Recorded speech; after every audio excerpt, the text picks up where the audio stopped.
This card chosen for you is from the Fairy Forest, an oracle of the wild green world by Lucy Cavendish. Card number 13, the Elf Queen, introverted, burden, responsibility. You have responsibilities that have accumulated to the point that you no longer feel free. You have dimmed your own bright light, and the world longs for you to shine once again. One by one, I ask you to take these burdens, anything that feels heavy, whose energy does not come from love but from fear, any demands and expectations that no longer meet your needs, and release them with love. There is no rejection in this gesture. It is simply time to reestablish your own personal boundaries. You may even be carrying burdens that rightly belong to other people. Please release them now. Without this clearing, you may well feel you are carrying too much on your own shoulders and are unable to see the path ahead of you as you release the beginnings of the sweet and tender freedoms that are your birthright will make themselves known to you. You are now free to love and care for others more effectively, as you will be acting out of love, not forcing yourself. If you clearly ask for support, other people will love and support you in all that you do. Artwork, Elf Queen. This card chosen for you is from the Fairies Oracle by Brian Froud. Card number 29, Teom, the Poet.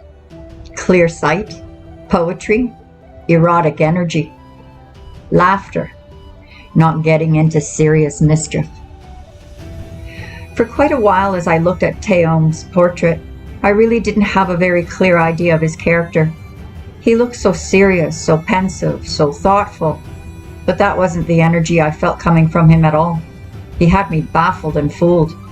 Then my son, also a member of the Oracle discussion group, looked at him and noted, "But he's wearing a mask. He's laughing at us." He likes to speed ahead of us, then stand inside a tree and watch us go by, thinking up mischief for us to fall into. Then he flows ahead like a river, but much faster up over the hills and lies in wait for us. That felt right, but Teom looked at me with such wounded dignity that I almost got confused again. Then he started laughing and dashed off.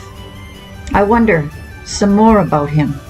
And one of the other fairies said, "He's a fine traveling companion if you have a taste for adventure, bawdy songs, high flights of poetic fancy, and very down-to-earth observations. A fine fellow." Teom's boundless curiosity leads him into some strange places, and he is quite happy to take us there with him. Teom's wings, like ours, are neatly folded at his back and not readily visible. He is still learning to use them properly and thinks he is better with them than he really is.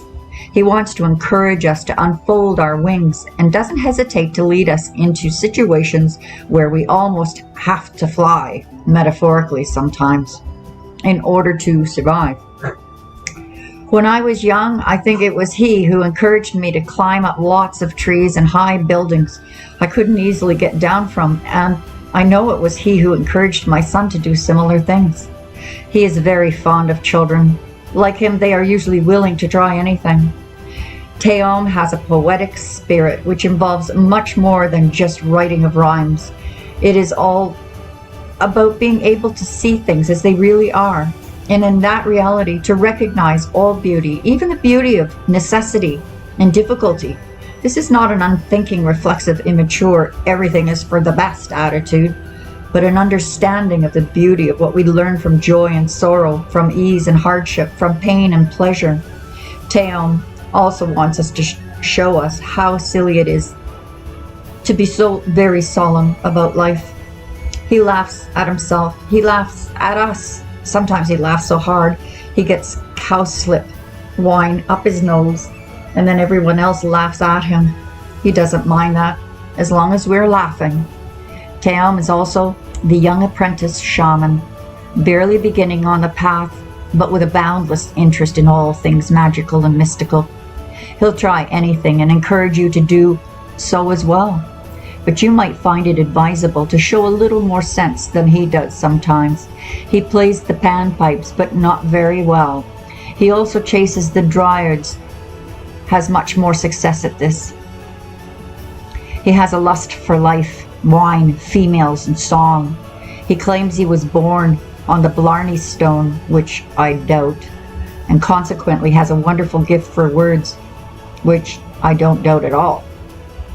He loves children, writers, and blithe, adventurous, uninhibited spirits. He is a storyteller with a great imagination and has the power to inspire others to action with his words. As a message, when Teom turns up in a reading, his presence suggests the youthful spirits and energy abound. This is the time to do exciting things and to tackle projects you've been waiting and wanting to do, but for which you perhaps felt you didn't have the time or the energy. It may even be the time to write about them, but you probably need to do them first.